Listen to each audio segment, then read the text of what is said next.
Slavery is officially banned in every country, but that only exists on paper. According to the International Labor Organization, in 2023, more than 50 million people worldwide live under conditions of modern slavery. They are exploited, sold, bought, and trapped by force or by debt. These are children forced to work from the age of 5, women married off against their will, and men stripped of their passports who become contract slaves. The geography stretches from Libya to Brazil, from India to Haiti. Modern slavery is not chains, it is an invisible prison with no exit.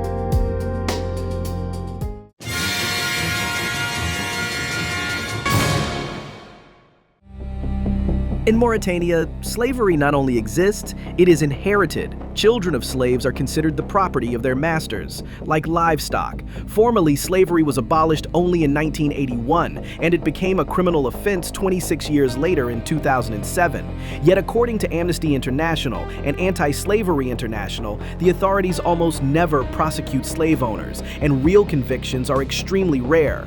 People are kept in houses and on farms, denied education, beaten, and forced to work from dawn until night. They have no documents, they cannot leave, and they cannot complain. According to Walk Free, about 90,000 people in Mauritania still live in hereditary slavery. On thousands of brick kilns in Pakistan, entire families go to work every day, adults and children together. Many are not there by choice. It all begins with a loan. A family borrows money for a wedding or medical treatment and then spends generations repaying it. This is debt bondage, which the International Labor Organization calls one of the harshest forms of modern slavery.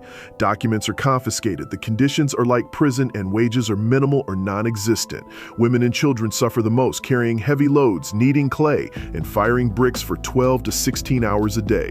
Workers cannot leave because the debt never decreases. On brick kilns alone, Human Rights Watch estimates that more than 1 million such debt slaves exist.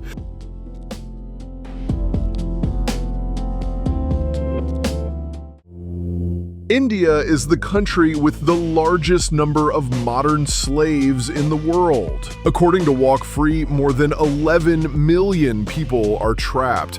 Debt bondage, child labor, sexual exploitation, and forced marriage are all widespread and deeply rooted. The most vulnerable are those from lower castes and children.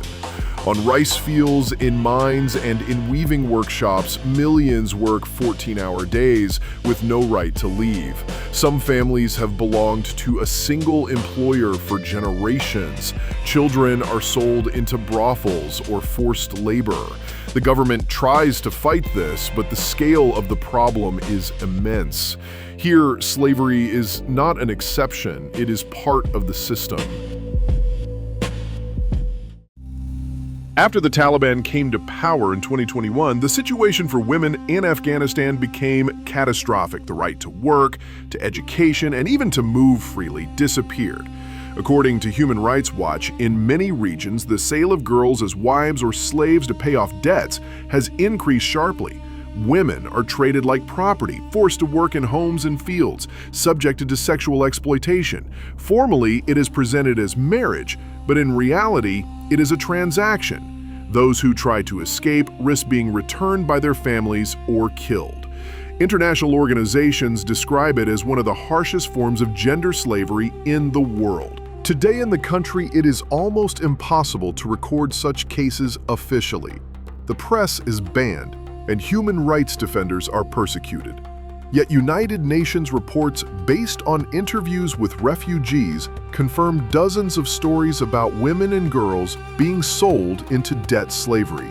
And that is only the tip of the iceberg.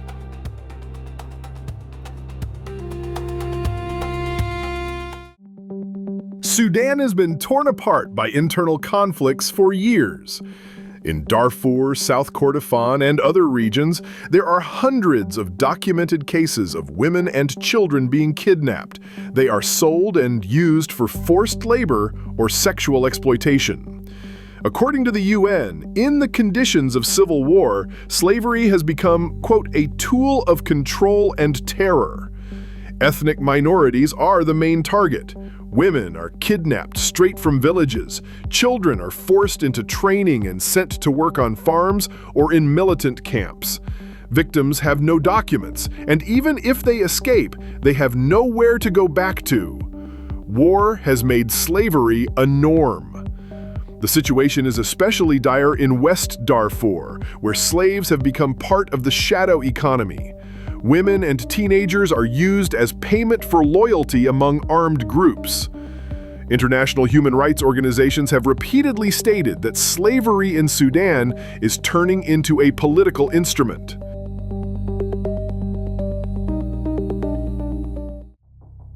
In 2017, CNN published footage of migrants being openly sold in Libya, an auction, a living person for $400. This is not a metaphor. After the fall of Gaddafi, the country plunged into chaos. Thousands of migrants from Niger, Chad, Somalia, and Sudan are trapped, lured by promises of reaching Europe and then sold as slaves. They are held in camps, forced to work, or subjected to violence.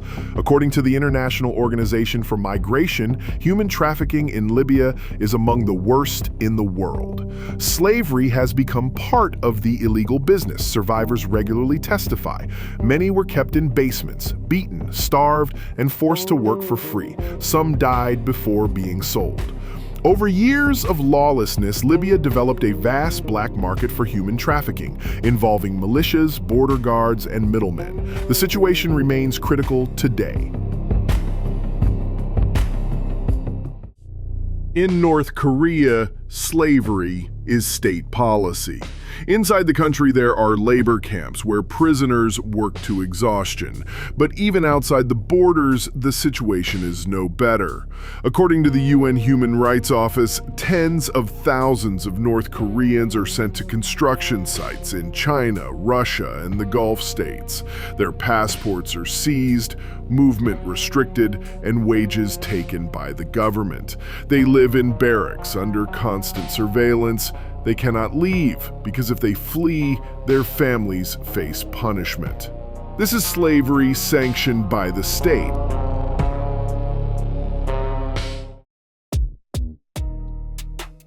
In Haiti, the Restovec system still exists. These are children from poor families given to other households for upbringing. In theory, it means shelter, but in practice, it is domestic slavery. According to Restovec Freedom, about 300,000 children in Haiti live this way. They clean, cook, care for younger kids, receive no education, and sleep on the floor. They may be beaten, locked up, or humiliated. Laws forbid it, but the authorities do not intervene. Restovec is slavery hidden under the mask of charity. In many cases, these children do not even know their real date of birth. They grow up illiterate and without documents. Some live in households that abuse or sexually exploit them. Human rights groups stress that Restovec is not a relic of the past. It is a living tragedy in modern Haiti.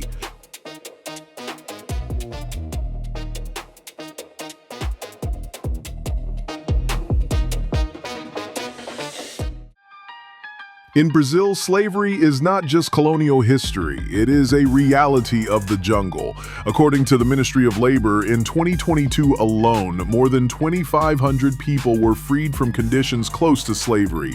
They are found on farms, in mines, and at logging camps. People are lured by promises of wages, then stripped of documents, cut off from the outside world, and forced to work.